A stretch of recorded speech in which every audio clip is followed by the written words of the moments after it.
Hello students, welcome to my educational platform अनबो coaching classes. तो कैसे हैं आप लोग? फिलहाल अच्छे होंगे, मस्ती में होंगे, अपनी पढ़ाई को बिंदास तरीके से कर रहे होंगे स्टूडेंट्स। तो स्टूडेंट जैसे कि हम जानते हैं कि हमारे छोटे चैनल के माध्यम से क्लास 10 और बच्चों को यूपी बोर्ड की प्रिपरेशन कराई जा रही है। ठीक उसी के लिए मैं लेकर आ चुका हूँ दमदार सा सेशन। तो इस सेशन में आज ना हम डिस्कस करेंगे कोई चैप्टर के बारे में, बस कि आज हम डिस्कस करेंगे प्रति 10 प्रश्न पत्र के बारे में, मॉडल पेपर के बारे में बात करेंगे। तो भैया आप लोग सोच रहे हैं कि सर जी ने अभी कुछ पढ़ाया नहीं है और मॉडल पेपर लेके चले आए। तो मॉडल पेपर देखने का मतलब ये होता है कि हम देखेंगे किस प्रकार का हमारा जो क्वेश्चन है ये पिछली बोर्ड परीक्षा में पूछा गया है और आने वाली बोर्ड परीक्षा में पूछा जाएगा। तो उस प्रकार हम देखेंगे हमारा, जैसे कि हमने बताया तभी सिलेबस के बारे में पहले बता चुके हैं। सिलेबस किस प्रकार का है यूपी बोर्ड से संबंधित, ठीक। तो उसमें हम देखेंगे किस प्रकार हमारा जो पेपर है ये रहने वाला है क्लास 10 वाले बच्चों के लिए। जिस प्रकार हमारा 24-25 के लिए पेपर है, ठीक उसी प्रकार हमारा ये 25-26 के लिए पेपर रहने वाला है, ठीक उसी प्रकार, ठीक। तो आप बने रहिए हमारे छोटे से चैनल के माध्यम से, कहीं जाइएगा नहीं और कहीं और मत जाइएगा, ठीक है। छोटे चैनल के माध्यम से जुड़े रहिएगा। तो 3 घंटे समय आपका निर्धारित है, 3 घंटे 15 मिनट, पूर्णांक आपका 70 रहने वाला है। निर्देश आप लोगों को दे रखा है, प्रारंभ में 15 मिनट परीक्षार्थियों को प्रश्न पत्र पढ़ने के लिए निर्धारित है। और जो 15 मिनट आपका रहेगा वो परीक्षार्थी जो परीक्षा देने वाले हैं उनके लिए 15 मिनट निर्धारित रहेगा, ठीक। समान निर्देश दे रखे हैं, प्रश्न संख्या 1 यानी समान निर्देश दे रखा है, सभी प्रश्न अनिवार्य हैं, यानी हमको कोई भी प्रश्न छोड़ना नहीं है, सभी प्रश्न सॉल्व करना है, यानी सभी प्रश्न के लिए करने अनिवार्य हैं। इस प्रश्न पत्र के 2 खंड हैं, यानी इस प्रश्न पत्र में 2 खंड हैं। खंड आ में अंक 20 अंक के हैं और 20 प्रश्न बहुकल्पीय हैं। यानी जो खंड आ है उसमें 20 प्रश्न है और जो 20 प्रश्न है ये 20 अंक के हैं और 20 अंक जो हैं ये टोटल 20 प्रश्नों के हैं जो ये बहुकल्पीय प्रश्न है, जिनके उत्तर ओएमआर शीट पर देने हैं। और इन उत्तर क्या करना है, इनके जो उत्तर है इनको ओएमआर शीट पर देना है। ओएमआर शीट पर उत्तर अंकित किए जाने के पश्चात उसे काटे नहीं तथा इरेजर व्हाइटनर आदि का प्रयोग न करें, तथा उसे काटे भी नहीं और इरेजर व्हाइटनर आदि का प्रयोग भी नहीं करना है। दूसरा खंड बा में 50 अंक के वर्णनात्मक प्रश्न है और दूसरा खंड हमारे पास दे रखा है जो 50 अंक के जिसमें वर्णनात्मक प्रश्न दे रखे हैं उनको सॉल्व करना है। इस खंड में कुल 5 प्रश्न है और इस खंड में टोटल कितने प्रश्न रहने वाले हैं, वो टोटल प्रश्न आपकी संख्या रहने वाली 5 प्रश्नों की संख्या रहने वाली है। उन 5 प्रश्नों को आप करके जाइएगा, ठीक। उसके बाद दे रखा 7वां नंबर क्वेश्चन दे रखा, प्रत्येक प्रश्न के प्रारंभ में स्पष्टता लिख दिया गया है कि इसके अंक कितने खंड है। जो प्रत्येक प्रश्न है उसके सामने लिख दिया गया है कि इसमें कितने खंड है, कितने सॉल्व करने हैं प्रश्न। प्रश्नों के अंक उनके सम्मुख अंकित, यानी जितने भी प्रश्न उनके सामने उनके अंक निर्धारित हैं। प्रथम प्रश्न में आरंभ कीजिए और अंत तक करते जाइए, उस पर समय नष्ट मत कीजिए। प्रथम से स्टार्ट करना, अंत तक करते जाना, उस पर समय कोई नष्ट नहीं करना है। तो उसके बाद हम देखेंगे हमारे पास खंड आ दे रखा है। तो खंड आ दे रखा है, खंड आ में हम देखेंगे किन्हीं दो संख्याओं का एलसीएम दे रखा है 60 और एचसीएफ 3 है। एक संख्या 12 है तो दूसरी संख्या होगी। इसको हम सॉल्व करेंगे। इसको सॉल्व करने का आसान तरीका है, कोई दिक्कत नहीं। फॉर्मूला होता है एचसीएफ गुणे एलसीएम वाला, इसको लगा लीजिएगा, उसमें पहली संख्या गुणे दूसरी संख्या तो मान आ जाएगा, कोई दिक्कत नहीं, ठीक हो जाएगा। उसके बाद आगे मिलते हैं दूसरा नंबर, ठीक। एक शून्येतर परमेय संख्या और अपरमेय संख्या का गुणनफल होता है, हमने बताया है, पहले चैप्टर क्वेश्चन है। किसी भी परमेय संख्या में अगर हम अपरमेय संख्या का गुणनफल कराएं, घटाव कराएं, जोड़ कराएं, भाग कराएं, सदैव ही अपरमेय संख्या प्राप्त होती है। इसका करेक्ट आंसर हो जाएगा ऑप्शन नंबर ए, सदैव अपरमेय संख्या। उसके बाद दे रखा है रेखा युग्म समीकरण x+2y=-5 4x+8y-20 के हल होंगे। तो हल देखेंगे a1/a2 1/4 1/4 -5 1/4 a1/a2 b1/b2 c1/c2। तो कैसे होंगे, पहला तो होगा नहीं, ठीक है, यानी रेखाएं बराबर निकलेंगी, एक यानी रेखाएं समपाती होंगी तो अपरमित रूप से अनेक हल हो जाएंगे। इसका correct answer option number B हो जाएगा।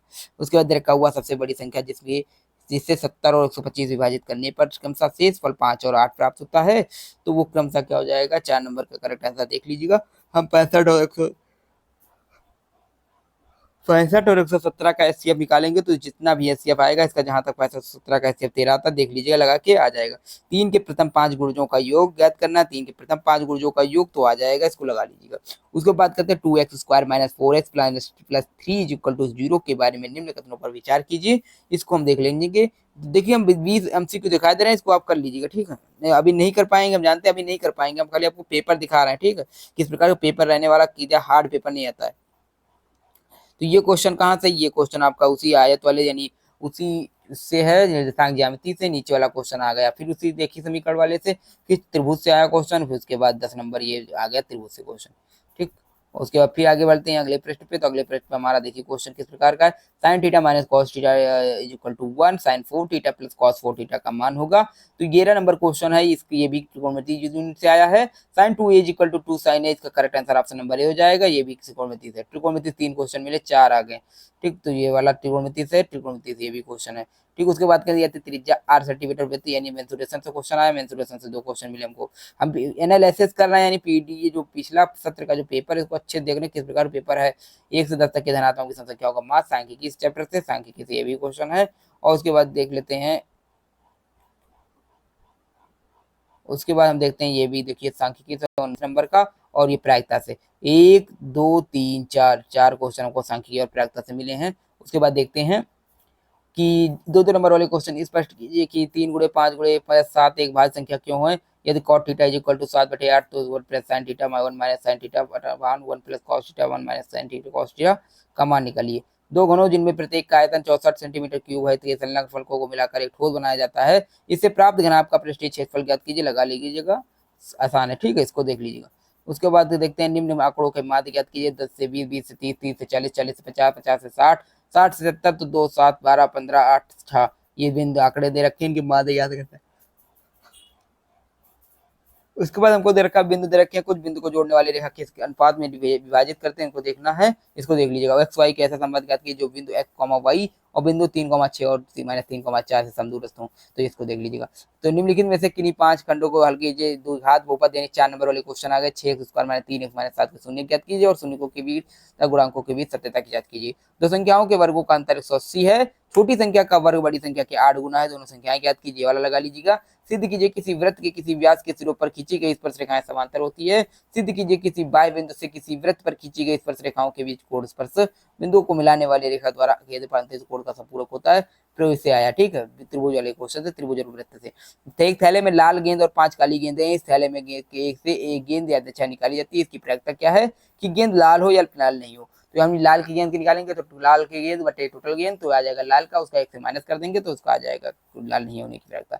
ये नीचे दिए गए हुए बंटन के माध्यक 28.5 है। यदि 12 वार्ताओं का योग 60 हो तो एक्स और वाई का मान ज्ञात कीजिए। ये भी लगा लीजिएगा, इंपॉर्टेंट क्वेश्चन है। ठीक है, अगला प्रश्न देख रहे हैं। तो इसमें हम 66 नंबर वाले क्वेश्चन है। 2 अंकों की एक संख्या एवं उसके अंकों को पलटने पर बनी संख्या का योग 66 है। यदि संख्या के अंकों का अंतर 2 हो तो संख्या ज्ञात कीजिए। ऐसी संख्या कितनी है। 5 वर्ष पूर्व नूरी की आयु सोनी की आयु की 3 गुनी थी। 10 वर्ष पश्चात नूरी की आयु सोनू की आयु की 2 गुनी हो जाएगी। नूरी और सोनू की आयु ज्ञात कितनी होगी। ये भी क्वेश्चन इजी है, कर लेंगे।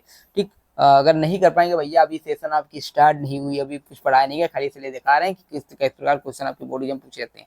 ठीक, तो एक बहुमंजिल भवन के शिखर से देखने पर क्रमशः एक 8 मीटर ऊंची भवन की शिखर और तल के अनुमान कोण क्रमशः 30 अंश और 45 अंश है। बहुमंजिल भवन की ऊंचाई और 2 भवनों के बीच की दूरी ज्ञात कीजिए। ये भी हो जाएगा। आसान को पढ़ाएंगे तो आसान ही क्वेश्चन है ये सब।